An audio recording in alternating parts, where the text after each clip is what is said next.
So how many of you guys are engaged, or maybe you know someone else who's engaged right now? So what I want to do is I kind of want to share some tips with you on how you can budget a little better going forward, while you're planning for your wedding day. And the reason I said that is because I've gone through it like 3 years ago. And even with your greatest intentions, things can start to get away and balloon. The cost can start growing. Remember, you got to think about what you're wearing, the venue, who you're inviting. So there's a lot to consider if you're young and you don't have a lot of help. It's a daunting task.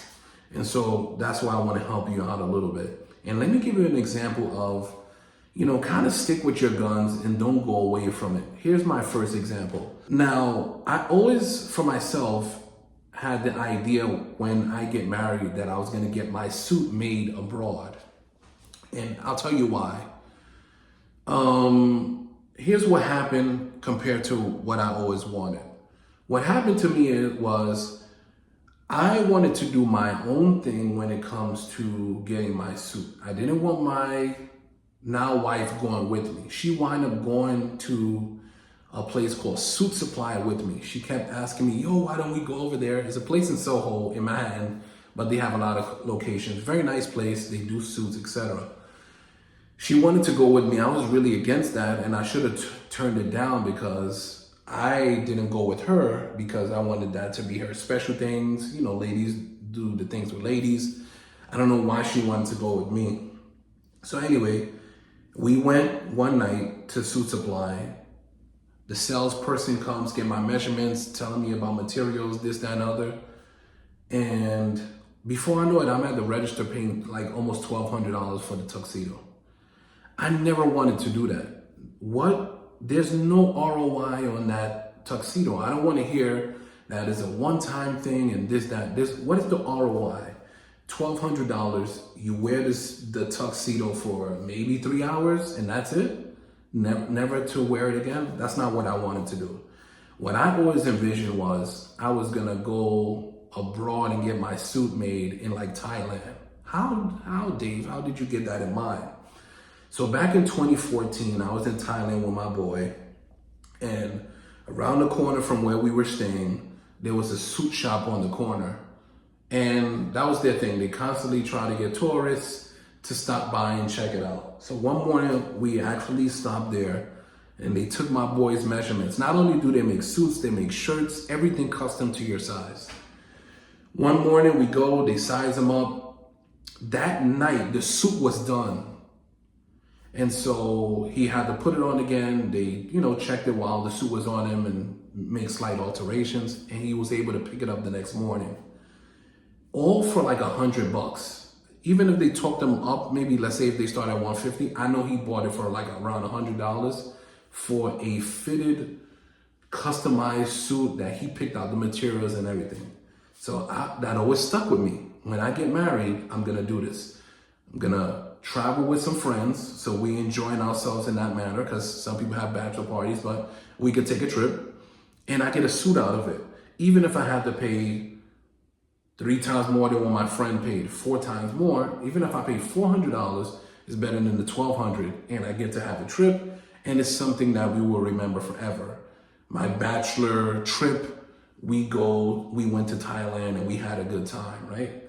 So that would have been my experience. Now my experience is going to Suit Supply, spending $1,200 for something I can't use again, and that's where it ended. So you got to stick with your guns. Now, let's talk about venues. When you're getting married, when venues hear that you're getting married, the price for everything goes up. Even flower shops, cake shops, everything goes up out of nowhere. And flowers are expensive. It's not like you can eat them afterwards. You can't do anything with them after. And so I always thought, why don't I do a destination wedding? And what I thought about is this. When you do a destination wedding, the destination itself, the view should take a lot of the weight off of you that you would have to do if you had a venue and you had to put up decorations and pay for flowers and everything like that.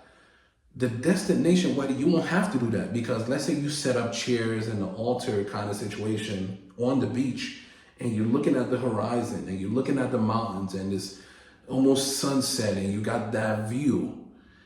You can't beat that. That beats out a well furnished event space, if you will, decorated event space. That beats it out every single time to have that view. It's so picturesque. And so that's what it is. Another thing is destination weddings in a lot of cases should be cheaper compared to all this money that they charge you stateside. Another thing is, if you're having your wedding here in the States, you will tend to over-invite people who you really don't talk to just because you know them. Abroad, it would be the core people that you speak to all the time. Why? Because if you start inviting everybody that you know, the same people that you would have invited here in the States, if you invited them to go abroad, a lot of them are not going to go. It's going to get down to the core anyway. So that way you get to save, because, you know, when you're having a wedding, each plate you're paying for. So you'll save money on that end, your core people. And let me follow up and finish with this. My last trip was to Costa Rica and Planet Hollywood Resort. They have a room specifically dedicated to planning people's wedding and kind of doing everything for you.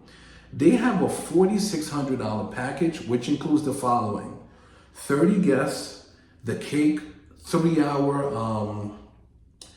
I forgot what they call it, happy hour, food at one of their buffets, their restaurants, pictures, VIP this, 10% off a spa for everybody, free breakfast for the bride and groom the next day. They have like this package with everything in it, $4,600. And remind you, I said the cake included. So just keep that as an option. So you compare that $4,600. Not sure, you know, the hotel and everything like that, but it still be cheaper than if you did it stateside. So once again, remember, you're gonna save from not inviting everybody that you know.